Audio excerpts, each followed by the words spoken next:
ஆதவ அர்ஜுனான்னு ஒருத்தர் இருக்கார் மேடம். அவர் வந்து ஒரு காலத்தில் பெண் நிறுவனத்தோட எல்லாம் சேர்ந்து வேலை பார்த்தார். அங்கே அவர் யாராலையும் பயங்கரமான ஒரு இன்சல்ட்டுக்கு ஆயிட்டார். அதுதான் ரியாலிட்டி. இவர் வந்து என்னன்னா அதை வந்து ஒரு சீப் வெர்ஷனாக மாற்றிட்டார். தன்னோட பழி வாங்குறதுங்கிறத ஒரு சீப் வெர்ஷனாக மாற்றிட்டார். அவருக்கு வந்து ஒன்று சபரீசனை பழி வாங்கணும், இல்லை இந்த பக்கம் உதயநிதியை பழி வாங்கணும். அவங்க 2 பேர்த்திட்ட யார்கிட்டயும் சமத்தையாக வாங்கி கட்டியிருக்காரு. அது நிஜம். அப்போ அந்த பழி வாங்கல அவர் என்ன பண்ணுறாரு, விசிகேக்கு போகிறாரு. பழி வாங்கணும்னு முடிவு பண்ணதுக்கப்புறம் அவர் விசிகேக்கு போகிறாரு. போன உடனே அவருக்கு துணை பொதுச் செயலாளர்லாம் கொடுக்குறாங்க. பெரிய பெரிய ஸ்டேஜ் கிடைக்குது. ஊன்னு பேசினார். அப்புறம் அங்கே வந்து ஐயோ இங்கே நம்ம வேலை பண்ண முடியாது.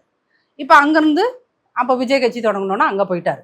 பட் அவர் போனதுலேருந்து என்ன பண்ணிட்டு இருக்காரு அப்படின்னு பார்த்தீங்கன்னா வெறும் சத்தம் மட்டும்தான் கிளப்பிட்டு இருக்காரு. அரசியல் தெரிஞ்சவன் சத்தம் போட மாட்டான், தெரியுமா உங்களுக்கு? வேலைகளை பார்க்க ஆரம்பிச்சிடும். வேலைகளை பார்க்க ஆரம்பிச்சிடும். சும்மா ஸ்டேஜ் வந்து எனக்கு 40% ஓட்டு இருக்குது, 30% ஓட்டு இருக்கு. நீ களத்துக்கே போகல, வேலையே பார்க்கல, மக்களோட எந்த பிரச்சனைகளுக்கும் நீங்கள் நிற்கல, கட்சி தொடங்கி 2 வருஷம் ஆச்சு, என்னத்தை கட்சிங்க, ஒரு 5 கூட்டம் போட்டிங்க, அதில் ஒரு கூட்டத்தில் 41 பேர்த்த சாகடிச்சிங்க.